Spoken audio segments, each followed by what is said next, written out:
पण ज्यावेळेस मी ही घटना बघण्यासाठी त्यांच्या कुटुंबियाकडे गेलो, त्यांच्या सर्व सदस्यांशी बोललो, त्यांच्या गावकऱ्यांशी बोललो, परिसरातली बोललो, घटनाक्रम सगळी समजून घेतल्यानंतर एवढं लक्षात आलं, हे फोटो नंतर व्हायरल झाले. पहिल्यांदा जेव्हा गावकऱ्यांनी मला दाखवलं तेव्हा माझ्या टाळ घसरलं. अशा प्रकारची घटना मला असं वाटतं महाराष्ट्रातली कधी झाली नसेल. आणि हा एका जातीचा विषय नाही मित्रांनो. तुम्ही बारकाईने जर बघितलं तर ते गावातला एक बौद्ध समाजाचा माणूस, त्याच्यासोबत त्या विंडमिलच्या प्रकारावरून हे सगळं कांड जे घडलेलं आहे, तो त्या बौद्ध समाजाच्या माणसाला दादागिरी करायला काही लोक तिथं आले होते. आणि ती दादागिरी रोखण्यासाठी तो बौद्ध समाजाच्या लोकांचा तिथं त्या दोघांमध्ये वाद चालू झाले. आणि वाद चालू झाल्यानंतर त्याला वाचवण्यासाठी मराठा समाजाचा संतोष अण्णा देशमुख हे त्याला वाचवायसाठी गेले. मी मुद्दाम ही गोष्ट काय सांगतो, ह्याच्यामध्ये जातीचे समीकरण कसे आहेत बघा. आणि पहिल्यांदा नाव अधिवेशनात घेतो तो ओबीसी समाजाचा. विटेकर साहेब, तुम्ही बोलताना ऐका, सभागृहामध्ये पहिल्यांदा ही गोष्ट झाली की एका विषयामध्ये सर्व सत्तेच्या लोकांनी तिथं बोलले. आमचे दसांना तुम्ही 5 मिनिटं जर तिथं बोलले असते तर सभागृह रडलं असतं. पण ह्या सुद्धा व्यासपीठावरती आज सर्वच पक्षाचे लोक आहेत, सत्ताधारी पक्षाचे लोक आहेत आणि फक्त न्याय घेण्यासाठी मागतात. विटेकर साहेब, जो कोणी आहे तो नाही, ते वागणूक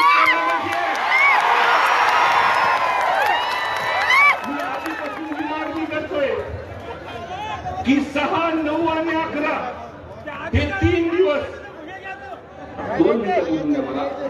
6, 9 आणि 11 या 3 दिवसाचं जर रेकॉर्ड काढलं, मला चांगलं माहिती, धसांना मी रोज बोलतो, अण्णा हो अण्णा,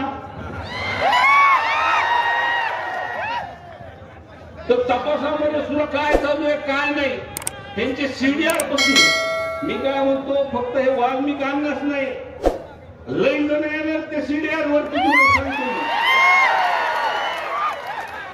आणि सीडीआर वर आल्यानंतर अण्णा, पण मला एक गोष्ट प्रामुख्याने तुम्हाला आधी सांगायची, मी भाषण जास्त करणार नाही. मला जेवढं माझ्या काही कानावरती आलंय, हे ज्या पद्धतीने हे अटक झाले, हे फिल्मी स्टाईलने अटक झाले, हे पराई काय आपल्याला बंद करायचं तुम्हाला सांगतो मी. म्हणजे जेव्हा सभागृहामध्ये हा मुद्दा आला, सर्व पक्षाचे आमदार तळमळीने बोलत होते, सरकारी पक्षाच्या प्रमुखांनी सगळ्यांनी ह्याच्यात दखल घेतली.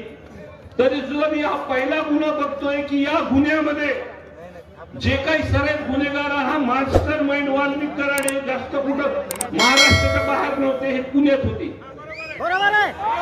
हे पुण्यात होते अण्णा. 28 तारखेपर्यंत एका मोठ्या हॉस्पिटल पर्यंत हे इलाज करत होते. त्या बेडवरती बसून टीव्ही वरती सगळा तमाशा हे बघत होते. आणि ज्यावेळेस बीड जिल्ह्यामध्ये आपल्यासारखे लोक जेव्हा रस्त्यावर उतरले, त्या दिवशीपासून हे फरार झाले. माझी अजून एक मागणी आणलं तुम्ही सरकारमध्ये की 28 तारखेपर्यंत त्या हॉस्पिटलचं नाव मी तुम्हाला सांगतो, पत्र मी देतो. त्या 8 दिवसामध्ये त्या हॉस्पिटलमध्ये कोण कोण ह्यांना भेटायला आले ते सीसीटीव्ही फुटेज मधून काढा. आणि त्या जो हा प्रकार संतोष अण्णा देशमुख यांच्यावरती झालाय, ते 8 दिवस प्रामुख्याने 6, 9 आणि 11 ह्यामध्ये मला एक प्रामुख्याने इथं बोलायचं मी म्हणेन आपल्याला, आणि माझे संपवतो मी, की सरकारने ह्याच्यामध्ये ऍक्शन घेतल्यानंतर एसपी बदलले. काही काही गोष्टी खऱ्या सांगाव्या लागतील तुम्हाला, विरोधी बाकावरती म्हणून मी बोलून जायचं. पण काही ऍक्शन घेतलेत, आमच्या जिल्ह्यात 2 नंबरचे धंदे बंद झाले. पण तपास जेव्हा वाल्मिक करारावरती येतो तेव्हा तुम्ही कुठतरी थांबतो अण्णा, बरं का. मी सांगणार अण्णा, तुम्ही मला ओरडले तरी चालणार. इथं वाल्मिक कराराचे म्हणजे एक गुन्हा दाखल झाल्यानंतर तो हॉस्पिटलमध्ये थांबतो, जमा होतो. याला फक्त न फक्त कारणीभूत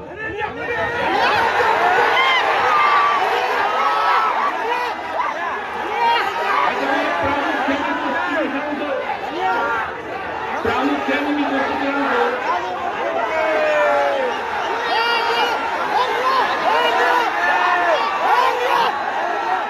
मागच्या 5 वर्षाच्या कालावधीमध्ये जे काही मंत्री होते ते पालकमंत्री होते. मी तपासक जिथं अडचणी तिथं सांगतो की जिथं अडचण येते त्यांच्या काळात काही अधिकारी त्यांनी जवळचे हे वाल्मिक कराडे आणि ह्यांनी बसवली होती. त्यांच्याकडूनच फक्त माग पुढे होते.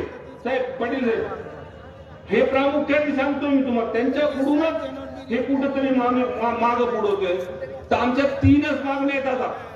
म्हणजे पहिल्या दिवशीपासून मी मागतोय की हे प्रकरण एक तर फास्ट ट्रॅक वरती चालवा, अंडर ट्रायल चालवा